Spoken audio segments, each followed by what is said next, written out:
discussed 4 different solution techniques for two-dimensional unsteady conduction solvers. Now in this lecture, we are going to summarize the stability criteria for such solver. We will not go deep into it. We will not show the deduction. You already know how to deduce the stability criteria. We will only summarize here briefly. 4 different ways of discretization and solution of unsteady diffusion equation that we have seen are explicit, implicit, Crank-Nicolson, and ADI. Except ADI, the implementation of remaining 3 in 2D and 3D are straightforward. In ADI, as we go from 2D to 3D, we may have to work slightly differently. So in explicit, the right hand side is discretized all at nth time level, and the n plus 1th time level leave only one term there in left hand side. So when I calculate this uij n plus 1, everything else in the equations is known. Therefore, the calculation is very easy. In implicit, the entire right hand side is discretized at n plus 1th time level. Therefore, when I want to calculate uij n plus 1, I have ui minus 1j n plus 1, ui plus 1j n plus 1, uij minus 1 n plus 1, and uij plus 1 n plus 1. All unknowns are there in one equation. So each equation contains 5 unknown. Therefore, we have to solve an Ax equals b, where this A is pentadiagonal. This is the idea that is also there in Crank-Nicolson. Here the right hand side, half of this is at n plus 1th time level, half of it in nth time level, divided by 2.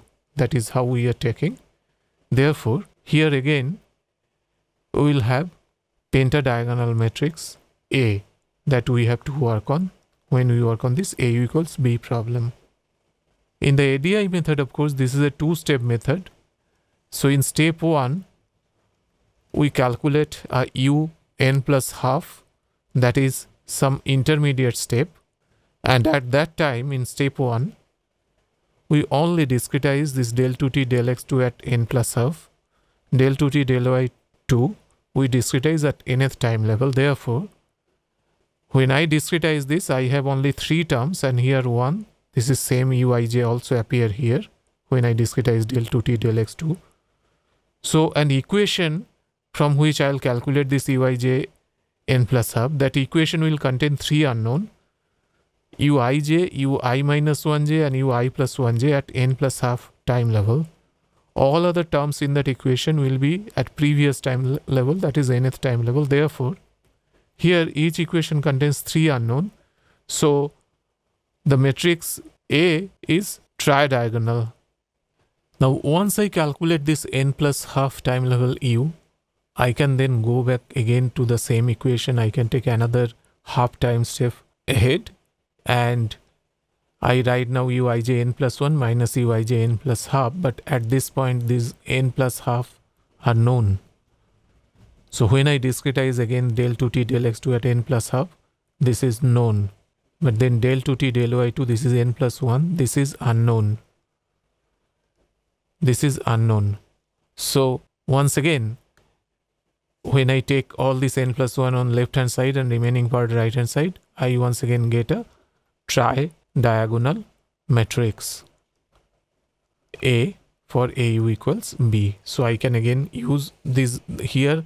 Instead of solving this pentadiagonal matrix, I am going from one time step to another through one intermediate step. So I have to solve twice here. However, I can solve tridiagonal, so I can have a direct solver instead of iterative solver, which are the general tool when we use implicit or Crank-Nicolson. So this is the advantage of ADI. So in summary, these are the case. Another point we have to understand here, that is these are unsteady case. So when I am using Gauss-Seidel here or here, then that is for one time step. I have to use it once. So as I proceed from n to n plus 1, I have to use Gauss-Seidel once, then n plus 1 to n plus 2, I have to use it once again. So every time level I have to run Gauss serial once. So the overall computational cost is pretty high in these methods. In ADI also, as I go from one time level to another, I have to use Thomas algorithm twice. So overall computational cost of such problem is usually high. It also depends on the boundary condition, especially when boundary conditions are Neumann or Robin type. The computation takes quite some time. In Dirichlet type boundary condition, of course, we are better placed computational time as far as it's concerned. Now coming for the stability criteria in 2D case, the explicit scheme stability criteria will be similar to what you have seen in 1D. In 1D we had alpha del t by del x square less than half. Here alpha del t multiplied by 1 by del x square plus 1 by del y square is less than minus half. So as we compare to with one-dimensional case, here the time step we have to take even smaller, because my time step will be, this is 1 by 2 divided by 1 by this 1 upon delta x square, 1 upon delta y square. So time step is even smaller here. So we are restricted by time step. Explicit scheme, we can take it in 3D also. So when we go 3D, then with this 1 by delta x square, 1 by delta y square, then 1 by delta z square will also come. So it will be even more restrictive in 3D. It doesn't make explicit scheme really anything bad, because in many cases in unsteady problem, the problem itself asks for a smaller time step. So it's not the scheme itself. A smaller time step may be necessary to physically resolve what is happening when the physical problem is at transience.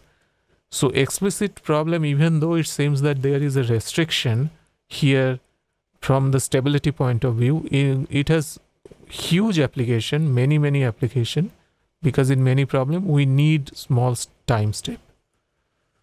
Now implicit Crank-Nicolson and ADI, they are unconditionally stable algorithm, but for ADI this is only true for 2D case. In 3D case it may not be so. So these are also as expected as we have seen in one-dimensional transient diffusion case. This criteria for stability that can be deduced from von Neumann, or what we call Fourier analysis, modal analysis, what we call, and we have discussed that analysis in one-dimensional case. So I'm not discussing that here once again. You can go back there and understand that it can be applied in 2D, how it can be applied in 2D. You can do your own exercise there. It's not very difficult. Now, we did not talk about the consistency, but all the schemes above are consistent. You can try and show it that they are consistent. By consistent, we mean that as delta t and delta x, delta y, they tends to 0, then this discretized equation should actually lead toward the partial differential equation we are solving. That is the very definition of consistency. ADI, as I already mentioned, this is unconditionally stable for 2D case. In 3D case, it's usually not so. What would be the stability condition in 3D case? For that, there are many different implementations for 3D cases are available. You have to see how you will implement, and based on that you have to see what will be the stability criteria, but usually there will be some time step restriction in 3D ADI. So we have summarized here in this lecture the von Neumann stability analysis. For 2D conduction, this is specifically. For 3D, as I said, that it remains more or less similar. It's remain exactly similar for implicit and Crank-Nicolson. In explicit, then additional term 1 by del z square will appear. And for ADI, this is, we cannot say unless we go to the detail of the ADI scheme, because in 3D, ADI may take different kind of implementation. As your exercise, you can check the consistencies and derive the order of accuracies of explicit and implicit scheme here. For that, you have to use the Taylor series analysis.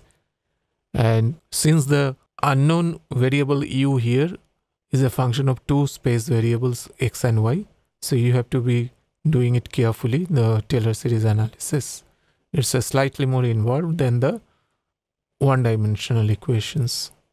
Thank you. That's all for this lecture, and I'll see you in next class.